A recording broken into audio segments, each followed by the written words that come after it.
The AI hype is real, specifically the chatter behind generative AI. It's all people are talking about these days. But is this advanced technology distracting us from important discussions surrounding the safety of AI tools? Yahoo Finance tech editor Dan Howley joins us with the details. Hey, Dan. That's right, Rochelle. A number of experts that I spoke to discussed the idea of this kind of AI snake oil. And look, if anybody has talked to you in the past, I guess, few months, whether you're at the grocery store checkout line or you're hanging out at a friend's barbecues, they've probably brought up AI at some point. And so a lot of marketers recognize this. Folks on Wall Street recognize this. And, I can say for myself, my inbox is flooded with everything about AI, whether it's real, imagined. I mean, it's there. I'm getting tons of it. And so a number of experts that I spoke to had said, look, there's this kind of prevalence of kind of AI snake oil, where it's products that promise the benefits of AI, but don't really use AI or don't explain how AI is actually helping the products themselves and ultimately the users. And so the reason why this is a problem is not just because it kind of takes away from the reality of what generative AI specifically has to offer, and AI in general, but it also tends to gloss over the various problems that come along with something like generative AI. That includes the risk of misinformation, disinformation, inherent bias that comes with these types of algorithms, because let's face it, there's no unbiased algorithm. It's developed by individuals with their own biases. And so these are some of the issues that really could be glossed over as a result of this kind of overhyping of AI. And so, experts that I spoke to said what people should be doing is looking at, not necessarily the Terminator doomsday scenario that's been floated around, but the near-term threats, those issues like disinformation, misinformation, copyright issues when it comes to artists whose works are used to train these kinds of models, especially when it comes to images.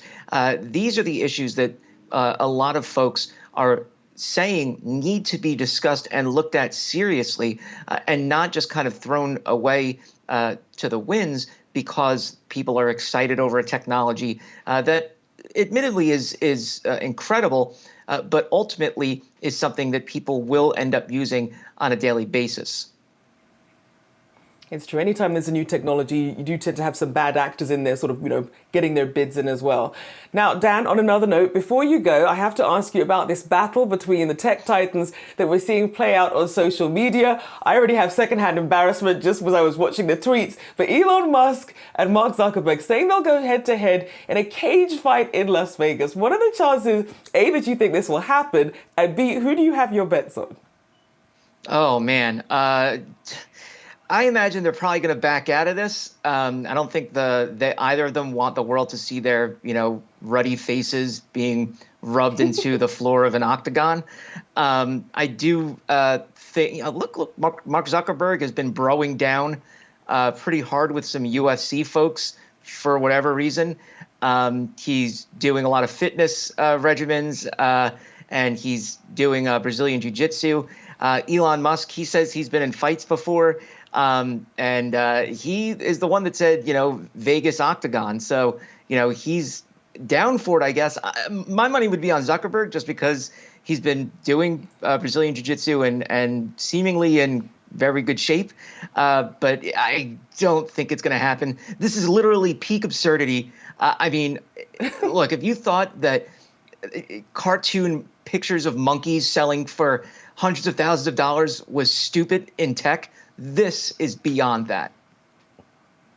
But I've got to admit, though, if it did happen, I think everybody would watch it. And I mean, and in terms of the matchup, I mean, Elon Musk is taller. He did say his move would be the walrus. He joked that he would just sort of lay on top of his opponent and do nothing. Mark Zuckerberg has been taking jiu-jitsu, but just last month, he actually got beaten by someone who'd only been training since November. So if this did happen, I don't know. I mean, there's a lot of ego at stake here. I don't think it'll happen either, but if it does, that would be some must-see TV. I would have to watch that.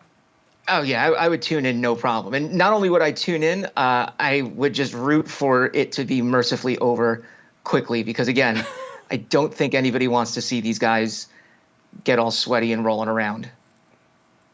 Absolutely not. Well, always great having you on. Dan Howley there for us.